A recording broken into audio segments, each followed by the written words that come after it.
നമ്മൾ നല്ല ടേസ്റ്റി ആയിട്ടുള്ള ഒരു സ്നാക്കാണ് തയ്യാറാക്കുന്നത്. ഇത് ബ്രെഡും പഴവും വെച്ചിട്ടാണ് ഈ സ്നാക്ക് തയ്യാറാക്കുന്നത്. അപ്പോൾ ബ്രെഡൊക്കെ ബാക്കി വന്നാൽ ഉറപ്പായിട്ടും ഈ ഒരു റെസിപ്പി ഒന്ന് ട്രൈ ചെയ്ത് നോക്കണം. നല്ല ടേസ്റ്റിയാണ്. അപ്പോൾ ഞാനിവിടെ 2 നേന്ത്രപ്പഴമാണ് എടുത്തിരിക്കുന്നത്. അത് നല്ലതുപോലെ പുഴുങ്ങിയെടുത്ത് വെച്ചിട്ടുണ്ട്. സാധാരണ വെള്ളത്തിട്ട് പുഴുങ്ങിയെടുത്താൽ മതി. പ്രഷർ കുക്കറിലൊന്നും ഇട്ട് വേവിക്കേണ്ട ആവശ്യമില്ല. പെട്ടെന്ന് തന്നെ വെന്തിട്ടും. അതിനുശേഷം ഇതിൻ്റെ തൊലി മുഴുവനും മാറ്റി കളയാം. ഇതിനി നല്ലതുപോലെ തന്നെ ഉടച്ചെടുക്കണം. സ്പൂൺ വെച്ചിട്ട് നന്നായിട്ട് തന്നെ ഉടച്ചെടുക്കണം. അപ്പം നമ്മളിത് ഉടച്ചെടുത്ത് വെച്ചിട്ടുണ്ട്. വേസ്റ്റായിട്ടാണത് ഉടച്ചിരിക്കുന്നത്. പഴുത്ത പഴമൊക്കെ ആണെങ്കിൽ പെട്ടെന്ന് തന്നെ നമുക്കിത് വേവിച്ചെടുക്കാൻ പറ്റും. അതുപോലെ തന്നെ ഉടച്ചെടുക്കാനും എളുപ്പമാണ്. ഇതിലേക്ക് ഇനി തേങ്ങ ചേർത്ത് കൊടുക്കാം. തേങ്ങയ്ക്ക് ഒരു കണക്കില്ല, ഇഷ്ടാനുസരണം തേങ്ങ ചേർക്കാം. ഞാനിപ്പോൾ ഒരു 1/2 കപ്പോളം ചേർത്തിട്ടുണ്ട്. ഇനി ഇതിലേക്ക് കുറച്ച് നട്ട്സ് ചേർക്കാം. കുറച്ച് റേസിൻസ് മാത്രമേ ഇപ്പോൾ ചേർക്കുന്നുള്ളൂ. നിങ്ങൾക്ക് ഇതൊക്കെ കട്ട് ചെയ്തിട്ട് ചേർക്കാവുന്നതാണ്. അപ്പോൾ നമ്മുടെ കയ്യിൽ ഏതാണോ ഉള്ള ആ നട്ട്സൊക്കെ നമുക്ക് കട്ട് ചെയ്ത് ചേർക്കാം. ഇനി ഇതെല്ലാം നല്ലതുപോലെ ഒന്ന് മിക്സ് ചെയ്തെടുക്കാം. ഇത് മിക്സ് ചെയ്തതിന് ശേഷം ഒന്ന് ടേസ്റ്റ് ചെയ്ത് നോക്കാം. നിങ്ങൾക്ക് കുറച്ചും കൂടി മധുരം വേണം തോന്നിയാൽ കുറച്ചും കൂടി മധുരം ചേർക്കാം. അതുപോലെ ഈ ഒരു കൂട്ട് ഒരുപാട് അങ്ങ് ലൂസായ പോലെ തോന്നുകയാണെങ്കിൽ കുറച്ച് അരിപ്പൊടി ചേർത്ത് കൊടുക്കാവുന്നതാണ്. ഞാനിപ്പോൾ ഇതിലേക്ക് അരിപ്പൊടിയൊന്നും ചേർത്തിട്ടില്ല. അപ്പോൾ നിങ്ങൾക്ക് അങ്ങനെ തോന്നുകയാണെങ്കിൽ ചേർത്താൽ മതി. ഇപ്പോൾ ചില പഴം വെന്ത് കഴിയുമ്പോൾ ഒരുപാട് ഒരു കുഴഞ്ഞ പോലെ ഇരിക്കും. അപ്പോൾ അതുകൊണ്ടാണ് പറഞ്ഞത്. അപ്പോൾ നമ്മുടെ ഈ ഫില്ലിംഗ് ഇവിടെ റെഡി ആയിട്ടുണ്ട്. നമുക്കൊരു ബാറ്റർ തയ്യാറാക്കി എടുക്കണം. അതിന് വേണ്ടിയിട്ട് 1/2 കപ്പ് മൈദയാണ് എടുത്തിരിക്കുന്നത്. നിങ്ങൾക്ക് മൈദയ്ക്ക് പകരം ഗോതമ്പ് പൊടി ഉപയോഗിക്കാം, കുഴപ്പമില്ല. ഇതിലേക്ക് തന്നെ 1 ടേബിൾ സ്പൂൺ അരിപ്പൊടിയും കൂടി ചേർത്തിട്ടുണ്ട്. ഇനി ഇതിലേക്ക് ഒരു നുള്ള് മഞ്ഞൾപ്പൊടി ചേർക്കാം. ഇതിൻ്റെ കൂടെ തന്നെ ഒരു 2.5 ടേബിൾ സ്പൂൺ പഞ്ചസാരയും കൂടി ചേർക്കാം. ഇനി ഇതിലേക്ക് ആവശ്യാനുസരണം വെള്ളം കൂടി ചേർത്ത് നന്നായിട്ട് ഇതൊന്ന് മിക്സ് ചെയ്തെടുക്കുക. ഒട്ടും തന്നെ കട്ടയില്ലാത്ത വിധം നന്നായിട്ട് മിക്സ് ചെയ്തെടുക്കുക.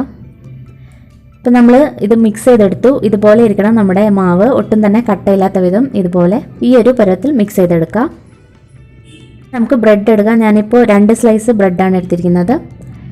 ഈ ബ്രെഡിലേക്ക് നമ്മൾ തയ്യാറാക്കി വെച്ചിരിക്കുന്ന ആ പഴത്തിൻ്റെ കൂട്ട് ഇതിലേക്ക് ഒന്ന് സ്പ്രെഡ് ചെയ്ത് കൊടുക്കാം. ഒരു സ്പൂൺ വെച്ചിട്ട് നന്നായിട്ട് തന്നെ സ്പ്രെഡ് ചെയ്യുക. അതുപോലെ ഈ പഴത്തിൻ്റെ ഈ ഫില്ലിങ് കുറച്ചധികം തന്നെ ചേർക്കണം, എന്നാലേ ടേസ്റ്റ് ഉണ്ടാവുള്ളൂ. നല്ലതുപോലെ തേച്ച് കൊടുക്കുക. ബ്രെഡിൻ്റെ എല്ലാ ഭാഗത്തും ഈ ഫില്ലിങ് ഇങ്ങനെ നമ്മൾ തേച്ച് പിടിപ്പിക്കണം. അപ്പോൾ മറ്റേ സ്ലൈസിലേക്കും ഇതേപോലെ തന്നെ നമുക്ക് തേച്ച് കൊടുക്കാം.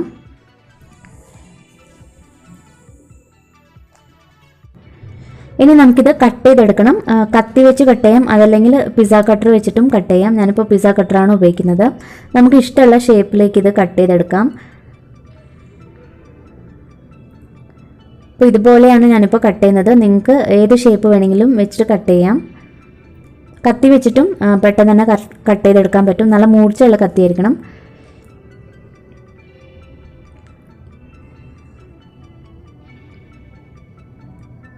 അപ്പോൾ നമ്മൾ ഇതുപോലെയാണ് കട്ട് ചെയ്തിരിക്കുന്നത്. അപ്പോൾ നിങ്ങൾക്ക് ഇങ്ങനെ കട്ട് ചെയ്യാം, അതല്ലെങ്കിൽ ഇതുപോലെ രണ്ടായിട്ട് ഇത് വീണ്ടും 2ആയിട്ട് വേണമെങ്കിലും കട്ട് ചെയ്യാം.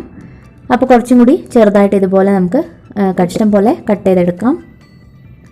അപ്പോൾ ഇതുപോലെ ആകുമ്പോൾ ഒരു ബ്രെഡ് സ്ലൈസിൽ നിന്നും 4 പീസ് വരെ നമുക്ക് ഉണ്ടാക്കിയെടുക്കാൻ പറ്റും. ഇത് ഓരോ പീസസും ഈ മാവിലേക്ക് മുക്കിയതിന് ശേഷം എണ്ണയിലേക്ക് ഇട്ട് പൊരിച്ചെടുക്കുകയാണ് ചെയ്യുന്നത്.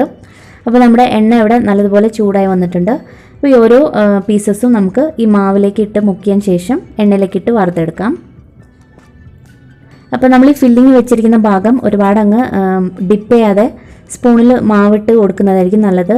ആ ഫില്ലിംഗ് ഒന്നും വിട്ടുപോകാതെ നോക്കണം.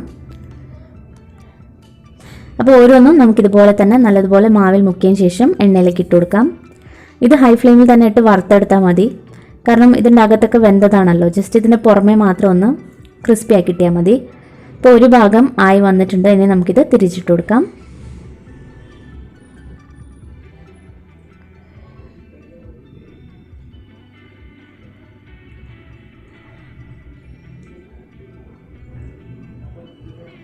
അപ്പോൾ 2 സൈഡും ഇതായിട്ടുണ്ട്. ഇനി നമുക്കിത് എണ്ണയിൽ നിന്നും കോരി മാറ്റാം. നമുക്കൊരു പ്ലേറ്റിലേക്ക് മാറ്റാം. ബാക്കിയുള്ളതും നമുക്ക് ഇതേ രീതിയിൽ തന്നെ വറുത്തെടുക്കാം. അപ്പോൾ നമ്മൾ ഈ ഫില്ലിംഗ് വെച്ച ഭാഗത്തേക്ക് ഇതുപോലെ മാവ് നമ്മൾ കൈവച്ച് തന്നെ ഇതിൻ്റെ മുകളിലേക്ക് ആക്കിയതിന് ശേഷം എണ്ണയിലേക്ക് ഇട്ട് കൊടുക്കുന്നതായിരിക്കും നല്ലത്. കാരണം ഫില്ലിംഗ് ഒരുപാട് അങ്ങ് മാവിലേക്ക് വിട്ട് പോകാതിരിക്കാൻ വേണ്ടിയിട്ടാണ് ഇങ്ങനെ ചെയ്യുന്നത്. പെട്ടെന്നൊന്നും വിട്ട് വരില്ല, പക്ഷേ നമ്മൾ ഇങ്ങനെ ചെയ്യുമ്പോൾ കുറച്ചും കൂടി നല്ലതാണ്. അപ്പോൾ ഓരോന്നും ഇതുപോലെ തന്നെ ചെയ്തെടുക്കുക.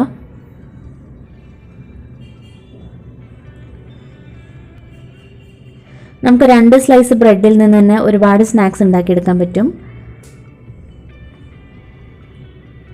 പിന്നെ ഇത് ഒരുപാട് എണ്ണയൊന്നും കുടിക്കില്ല കേട്ടോ, അപ്പോൾ നിങ്ങൾക്ക് കണ്ടാൽ തന്നെ മനസ്സിലാവും. ഇത് റെഡി ആയിട്ടുണ്ട്. അപ്പോൾ ഇത്രയേ ഉള്ളൂ, നല്ല ടേസ്റ്റി ആയിട്ടുള്ള നമ്മുടെ സ്നാക്ക് ഇവിടെ റെഡി ആയിട്ടുണ്ട്. അപ്പോൾ ബ്രെഡൊക്കെ ബാക്കി വന്നാൽ ഉറപ്പായിട്ടും നിങ്ങൾ ഇതൊന്ന് ട്രൈ ചെയ്ത് നോക്കണം. നല്ല ടേസ്റ്റിയാണ് കഴിക്കാനായിട്ട്. പ്രത്യേകിച്ചും കുട്ടികൾക്കൊക്കെ ഒരുപാട് ഇഷ്ടപ്പെടുന്ന ഒരു സ്നാക്കാണ്. അകത്ത് ഞാനൊന്ന് കട്ട് ചെയ്ത് കാണിക്കാം. ഇതുപോലെ ഇരിക്കും ആ പഴവും അതുപോലെ ബ്രെഡും ഒക്കെ ചേർന്ന് നല്ലൊരു ടേസ്റ്റാണ് ഇത് കഴിക്കാനായിട്ട്. ഉറപ്പായിട്ടും നിങ്ങൾ ഇത് ഒരു പ്രാവശ്യങ്ങളൊന്ന് ട്രൈ ചെയ്തിട്ട് നിങ്ങളുടെ അഭിപ്രായങ്ങളൊക്കെ അറിയിക്കണം. അതുപോലെ ചാനൽ ആദ്യമായിട്ട് കാണുന്നവർ സബ്സ്ക്രൈബ് ചെയ്യാനും മറക്കരുത്. താങ്ക്